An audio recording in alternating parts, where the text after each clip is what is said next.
అఖండ జ్యోతి అరుణాచలేశ్వరునికి. ఈరోజు మన సత్సంగానికి శివకుమారి గారు మెహదీపట్నం నుంచి వచ్చారు. వారు అంటే వేదరాజు శ్రీ నానాసాయి స్వామి గురించి తను కొన్ని ఎక్స్పీరియన్స్ పొందారట. సో స్వామి ఎక్స్పీరియన్స్ తను ఏ విధంగా పొందిందో మనమంతా కూడా విని తరిద్దాము. చెప్పండి శివకుమారి గారు. శ్రీ అరుణాచలేశ్వరాయ నమః. శ్రీ అప్తకోచాంబదేవి నమః. శ్రీ వేదరాజు నాన్నగారు స్వామి గారికి గురువుగారైన నమస్కారాలు, చేతకోటి వందనాలు స్వామి గారికి.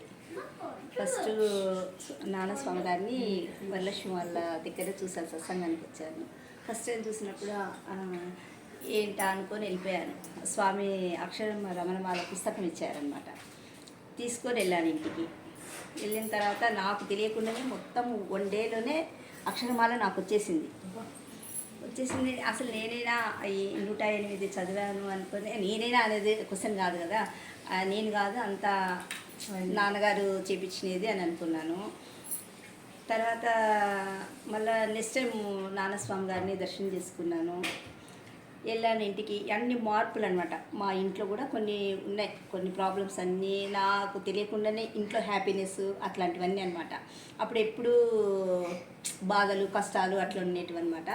తర్వాత నాన్నగారు స్వామి గారు వచ్చి ఊరికి అట్లా స్వామి నాతోనేమి ఏం మాట్లాడలేదు, కానీ నాకు అనుభవం అనమాట. అన్ని కనిపిస్తున్నాయి నాకు. ఆయన నాకు ఇలా చేసుకోండి అమ్మా అని చెప్తే ఆ పని చేస్తే నాకు వెంటనే రిజల్ట్ అనమాట. నేను ఇల్లు కావాలని ఒకటి అనుకున్నాను. స్వామి ఇట్లా ఇల్లు కావాలి నాకు, మరి నాకు అవుతుందా అని ఏం మాట్లాడలేదు. కావాలా అన్నారు అంతే. వాళ్ళు ఫోన్ చేసి ఇమ్మీడియట్గా నేను ఆమెకి ఇవ్వాలనుకుంటున్నాను, తర్వాత కూర్చొని మాట్లాడదామండి, మా మిస్సెస్ది 1 year అయిపోతుంది, రేపే ఉందన్నమాట, సండే అయిపోయిన తర్వాత వాళ్ళతో కూర్చొని మాట్లాడతాము అని అన్నారనమాట. కాలు ఇంత కింద పడ్డాను కదా, కనీసము ఫస్ట్ శివయ్య ఎందు ఇట్లా జరిగిందే అనేసి ఒకసారి మైండ్లోకి వచ్చేసింది.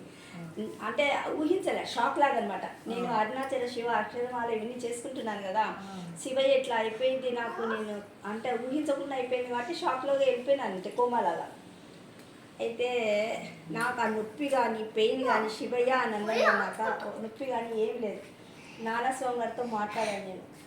మీరు నమ్ముతారో లేదో, నాకు పాత కాలు నొస్తుంది కానీ ఈ కాలు నాకు అసలు ఇంతవరకు ఇంత పెయిన్ అనేది లేదు. చూడండి, రాడ్ వేశారు 3 months అయింది.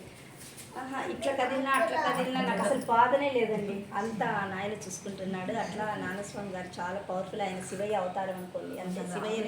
శివయ్య అవతారం స్వామిని అంత అంటే తెలియని వాళ్ళు అనుకుంటారేమో కానీ ఆయన అసలు మహానీయుడు. అంటే శివయ్య అవతారం తీసుకొని మన మధ్యలో తిరుగులాడుతున్నారు ఆ మహానుభావుడు.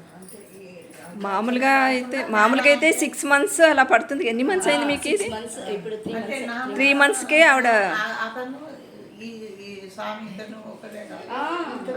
అంత శివయ్యనే, ఏం లేదు అవతారం. కానీ స్వామి అలా ఒప్పుకోరు అనుకోండి, నేను కాదంటారు. అంటే మహానీయులు అలాగే చెప్తారు కదా, అంటే మన కోసం వచ్చారు వాళ్ళంతే ఈ భూమి మీదకి, మన కోసం వచ్చి మన కర్మలు మనవన్నీ ఉంటాయి కదండి, అవన్నీ వాళ్ళు చేసేదానికి, మనకు ఆధ్యాత్మికంగా కూడా ముందుకు వెళ్ళటానికి, ఇవన్నీ చేసేదానికి వాళ్ళు వస్తారు.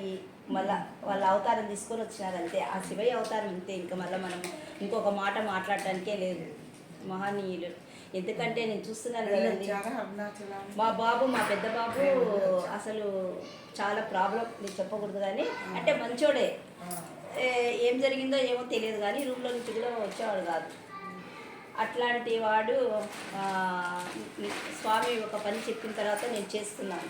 41 days ఏమంటే ఇప్పుడు వచ్చి మా మధ్యలో కూర్చొని, డాడీ ఇట్లా చేద్దామా, డాడీ ఇట్లా చేద్దామా, డాడీ ఇట్లా చేద్దామా, మమ్మీ ఇట్లా చేద్దామా అని ఇప్పుడు ఊళ్ళో నుంచి బయటకు వచ్చి మీతో బాగా హ్యాపీగా ఉన్నాను. అదే కావాలి, అదంతా ఆ నాయనదే. అందుకే ఆ నాయనకు చాలా కృతజ్ఞతలు స్వామి అని చెప్పాను నేను. మీ వల్ల ఇలా జరుగుతుంది స్వామి అంటే, ఆయన నాది కాదు, నేను కాదు అంటారు కదా, అంతే. ఇంకా ఏం చెప్తారు. తను ఏంటంటే కాసిరెడ్డి నాయన అవధూత, కాసిరెడ్డి నాయన భక్తురాలు.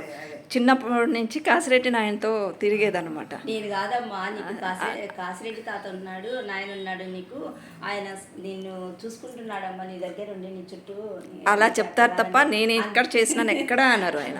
మీరు వారే వారు మీరేనాయన, అంతా మీరే, కాశీ తాత మీరే, అంతా మీరే, శివయ్య మీరే, అంతా మీరే.